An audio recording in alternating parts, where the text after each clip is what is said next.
12वीचा result लागला, आता आलं करिअरचं मोठं टेन्शन. अहो मग मनातल्या कन्फ्युज विचारांना ब्रेक लावा एक क्षण, कारण खास ठाणेकरांसाठी घेऊन आलो आहोत उषा देवी college of hotel management Thane, जिथे कमवा, शिका आणि आपलं करिअर घडवा. संपूर्ण प्रॅक्टिकल ओरिएंटेड कोर्स असल्याने ना अवघड अभ्यासाची चिंता आणि क्रूज पंचतारांकित हॉटेल्समधून भारत आणि परदेशात 100% नोकरीची हमी. अहो मग वाट कसली पाहताय? आजच आपला प्रवेश निश्चित करा आणि आपल्या पाल्याला द्या करिअरची सुवर्ण संधी. निशंक होई रे मना, निर्भय होई रे मना, प्रचंड स्वविबळ पाठीशी नित्य आहे रे मना, नित्य आहे रे मना. जय शिवदत्त श्री स्वामी समर्थ महाराज. Hello hello. बोला ताई. हॅलो ताई. हा बोला ना. अनुभव शेअर करायचा होता, मी कालपासून फोन लावते. आई ग.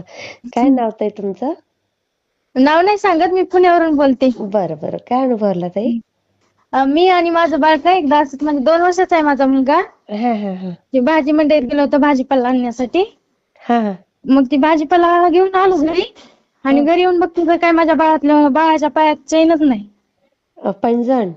हा, पैजण मोठं होतं असं घुंगराचं. ओ अरे बापरे. मग ते घरी आल्यावर बघितलं, आधी घरात ओळखलं सगळीकडे, म्हणलं जायच्या अगोदरच पडला असेल तर. मग त्याला बूट घातलेला होता, बुटात बघितलं, मग सापडलंच नाही. मग घरात कुठंच. मग परत गेलो बघायला जिथं गेलता तिथं. अरे बापरे. मग परत पण जाताना काय म्हणलं स्वामी समर्थांना की तुम्ही खरंच असाल. मी तेव्हा मला 1 महिना झाला येऊन. आता म्हणजे ते 3-4 महिने झाले येऊन मला त्यांच्या ह्याच्यात. अच्छा अच्छा. मग गेला बघायला तर तरी पण नाही सापडलं. मग येता येता इथं दिदी राहते शेजारला, तिला म्हणलं की तिला सारखं खाली ये जा करत असते. मग तिला म्हणलं की तुला दिसलं तर बघ, आणि तू जाता येता कोण दिसला मावशी वगैरे तर त्यांना विचार. मग तिनं म्हणली बर हेच आहे का म्हणली चैन. म्हणलं हो. तर तिनं घरी गेली आणि म्हणली की मी माझ्या मम्मीला विचारते. तर परत आली मला सांगायला की होत आहे आम्हाला सापडलं ती चैन.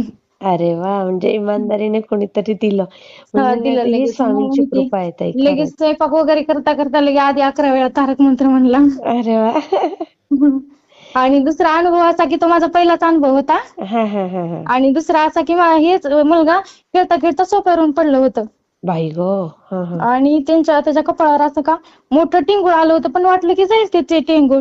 पण ते टिंगूळ काही 2-4 दिवस झाले गेलंच नाही. असं मग 4-5 दिवसांनी दवाखान्यात गेला. तर डॉक्टर बोलले की अगोदर का नाही दाखवलं, इतकं लेट का केला. अरे. मग ते डॉक्टरांनी क्रीम ते वगैरे दिली लावायला. तर म्हणले हे नंतर कमी नाही झालं तर 1 आठवड्याने या आणि त्याचं एक्सरे ते काढावं लागेल. म्हणले ते रक्ताची गाठ झाल्यासारखी झाली असं वाटते म्हणले. बाई गो. अरे बापरे.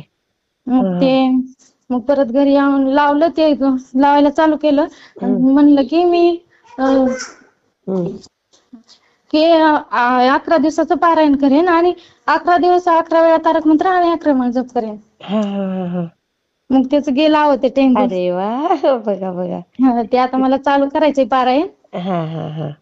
2-4 दिवसात करणार आहे चालू. हो नक्की. ते माझं चालू आहे ना, ते आता 108 पारायण चालू आहे. अच्छा अच्छा. खूप छान ताई. मी शेअर करते. हो थँक्यू. श्री स्वामी समर्थ ताई. श्री स्वामी समर्थ. वाटला ते मला कमेंटमध्ये नक्की सांगा.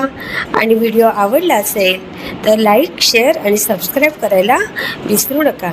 आणि हो, तुमचेही असेच काही अनुभव असतील तर या दिलेल्या नंबरवर रात्री 9 ते 10 ह्या वेळेमध्ये तुम्ही शेअर करू शकता.